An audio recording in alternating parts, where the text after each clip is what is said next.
Praise the Lord, glory to God. Rin po ang Panginoon. Ngayon ay June 1, 2024. Sabi ko, di pa ako nag-start, tagak-taka yung pawis ko. Para kami niluluto ng buhay.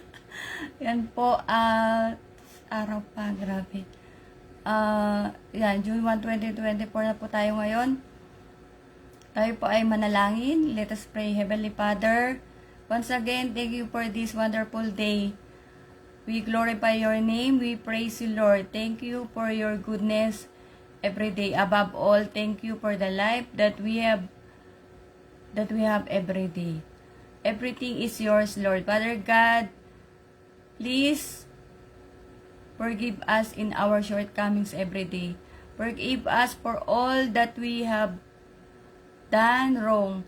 Today, in this short meditation of your word, sobrang po kasing araw, hindi ko masyado makita. May we always entrust our life in you alone and not to just anyone else, whom there is no assurance also of their salvation. Thank you, Lord. In good things and in bad things, you never leave us. Protect us, guide us, help us, Lord, in our battles in life. This is our humble prayer. In Jesus' name, amen. Glory to God.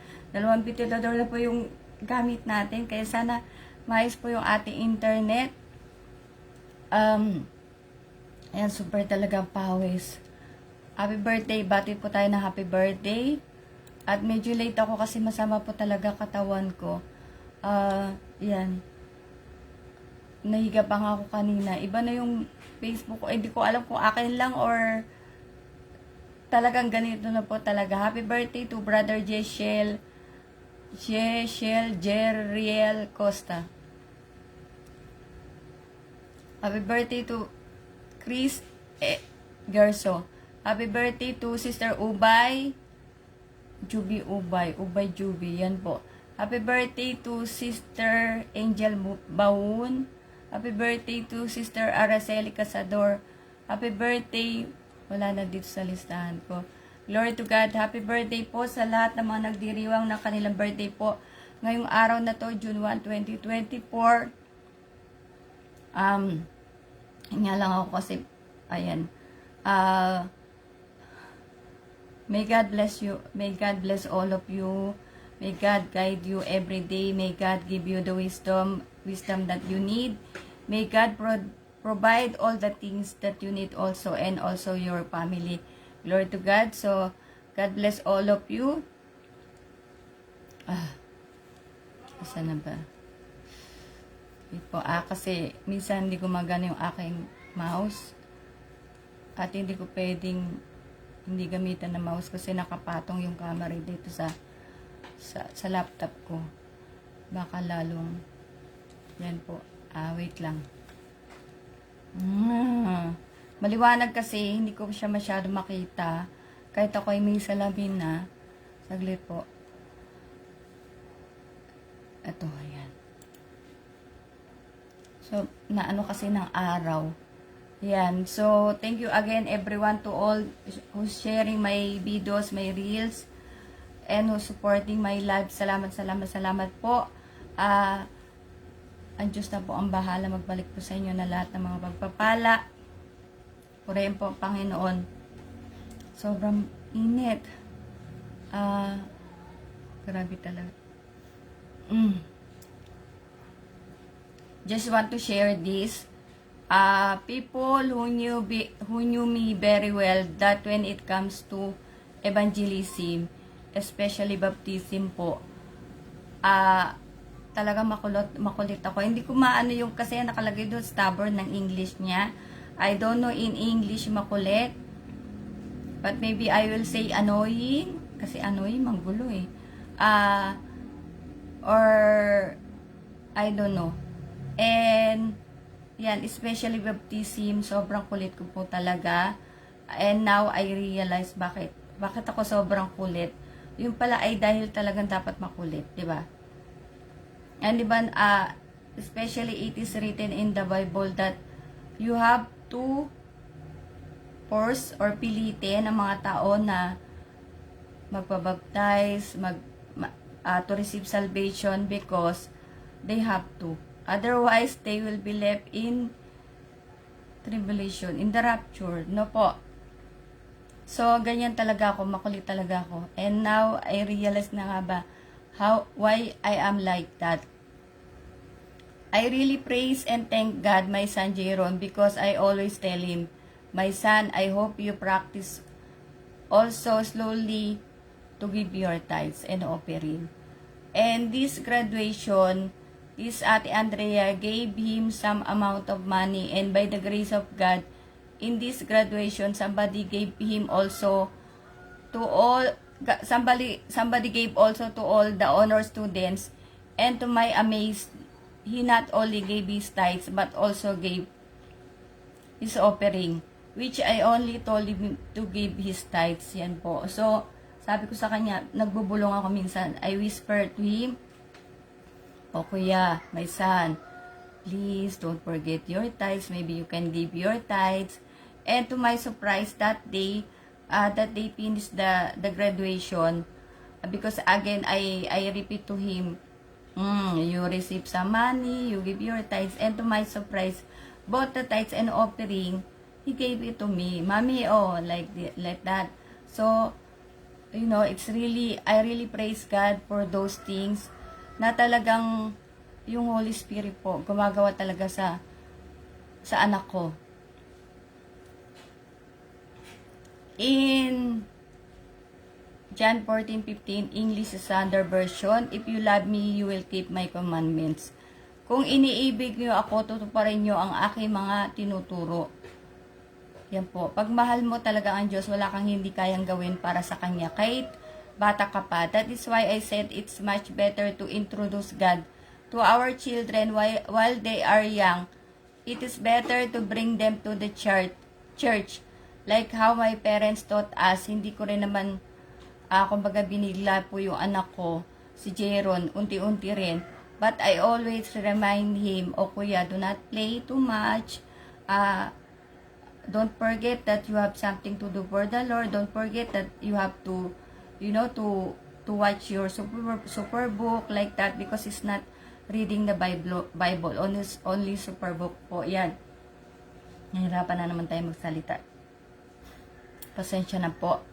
Tagakta talaga pawis ko dito. Grabe. Pero mahapon na kaya sobrang init. So, glory to God. Kaya po talaga, pag mahal natin ang Panginoon, wala tayong hindi kayang gawin. Wala tayong masasabi na, we cannot say that, I cannot give my tithes. I cannot do that. I cannot sacrifice. If you really love God, if we really love God, there's no hard thing, to do for God. Kasi nga, mahal mo diba? Love God above all. Pag namahal mo na yung, if you love God first in your life, then other things will follow. You can love your neighbor, you can love your and also you can do fasting like me. Almost every day, sometimes only one meal I'm doing. That also I learned from the church to do fasting. And these days, not because I want to do fasting, pero I don't know, I kept on doing like liquid fasting. Siguro po because I am immune already, and I am practice already from the church. That's why it's not difficult for me to do the fasting. Glory to God. But yung one day, ano ba tawag dun? Absolute fasting, 24 hours. Yan. 24 hours fasting, you will not eat, you will not drink for 24 hours. Yeah, before, by the grace of God, I told you, I can do 9 days straight. But, 3rd day yata, 4th day, I drink water, little water, yan, every day, but no food, no solid food po, by the grace of God. I learned that from the church. The Holy Spirit is working in progress to him, to my son. He even told me, Mommy, every day I repented. I said, my child, you know it's the Holy Spirit that is helping you to repent, to distinguish what is evil and what is good. Glory to God. So, everyday po, sinasabi niya rin sa akin, alam mo, mami, everyday, nag-ano na ako, nagsusorry ako kay Lord, ganyan. So, I said, it's the Holy Spirit that is helping him. Glory to God. So, I hope also all of us can, can practice that open times. We will, we will repent, and not only repent because we're going to repent, repeat again. So, at least we will not do it again. Yan po. That's why, the best thing in the church, that for the whole week, you will receive the Holy Communion on Sunday. Of course, yung sabi ko nga, 3 kneels, 3 times you will kneel. And yung first kneel, to ask for forgiveness. And second kneel, yung tithes and offering po, yung giving. And the third one, pagtatalaga, yung, you will tell God that, you will something like promise something, you will abide by the commandments, you will do His will, yan po, and you will at least commit to God that, you will sacrifice as God sacrificed for us, and of course, reading the Bible, hearing the Word of God from the sent ones of God. Glory to God.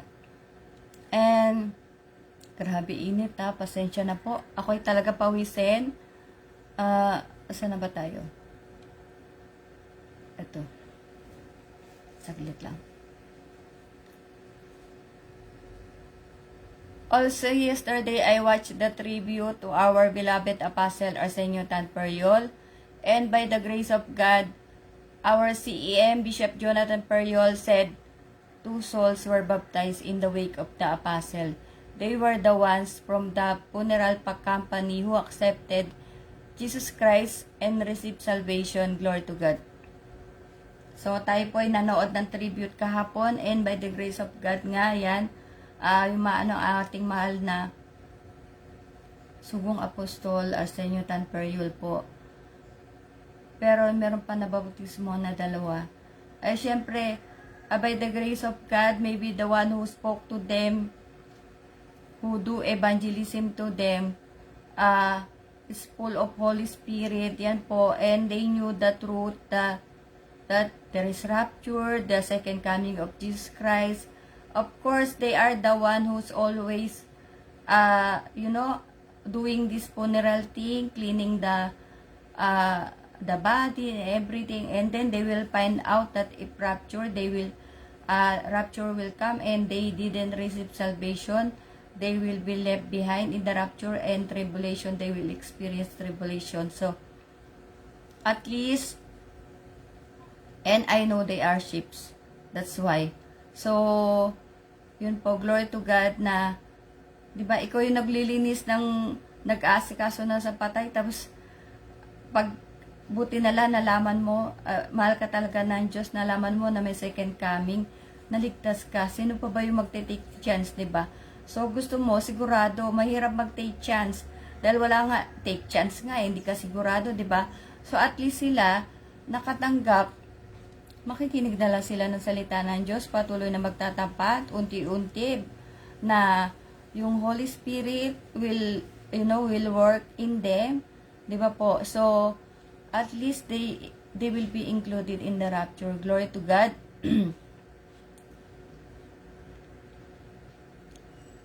And today I will discuss, bibilisan ko lang po talaga, sobra init. Pag sobra init, sumasakit ang ulo ko, nahihilo ko.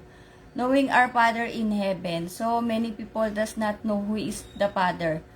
That's why many people are the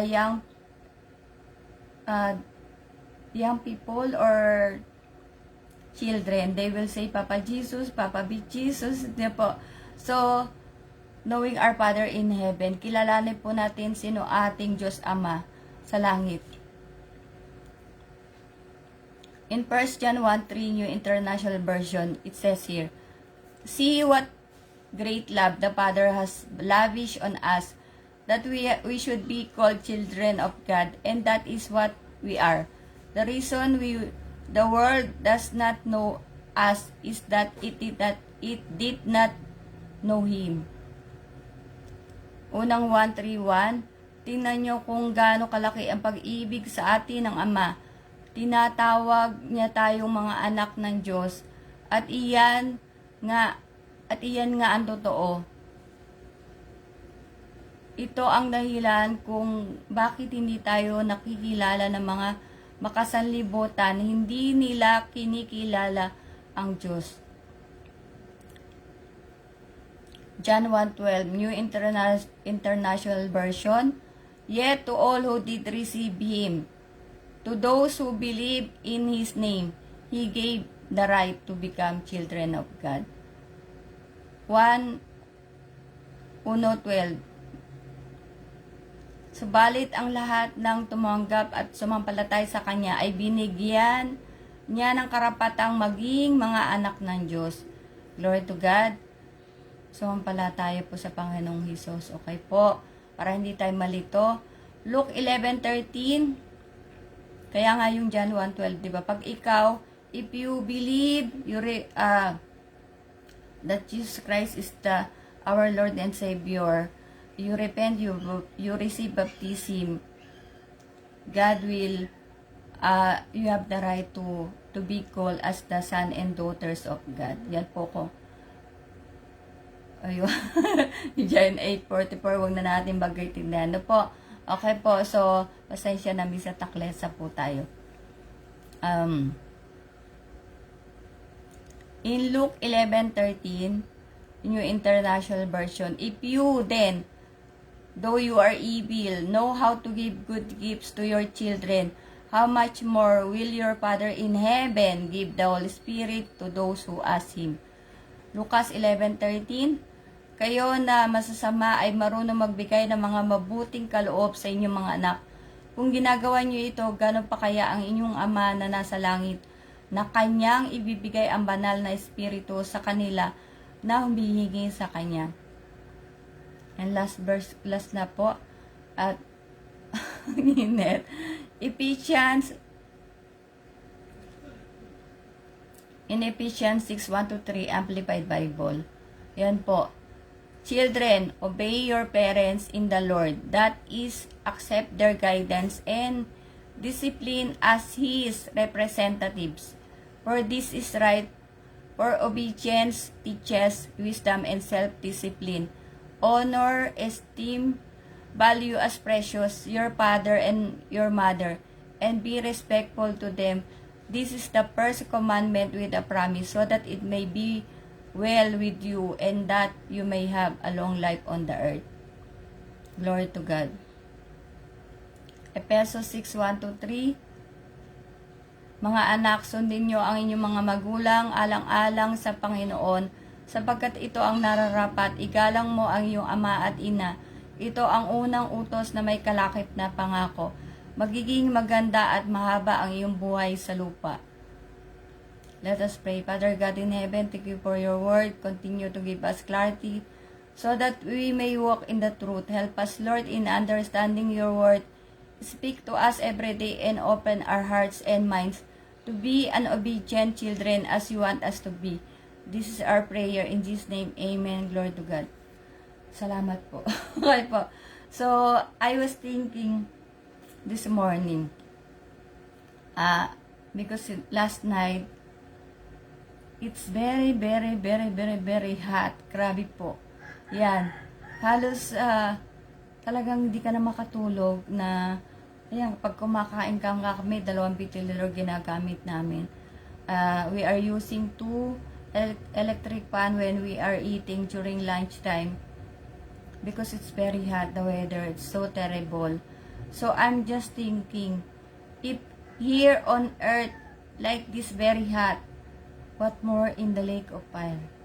Diba po? So, that's why I'm telling you, don't take chance.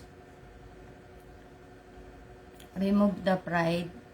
Remove everything that is, ano ba yung pumipigil? Controlling you to receive salvation. Yan po. we have very short time here on earth, and before the rapture comes, do not take chance. Do not take chance. Otherwise, you will regret it, and it will be nonsense already. It will be no use. 'Di ba? So, pag naiwan ka na sa rapture, tribulation na, ano pang use magsisi ka? Wala na. Yan po. So, do not take chance.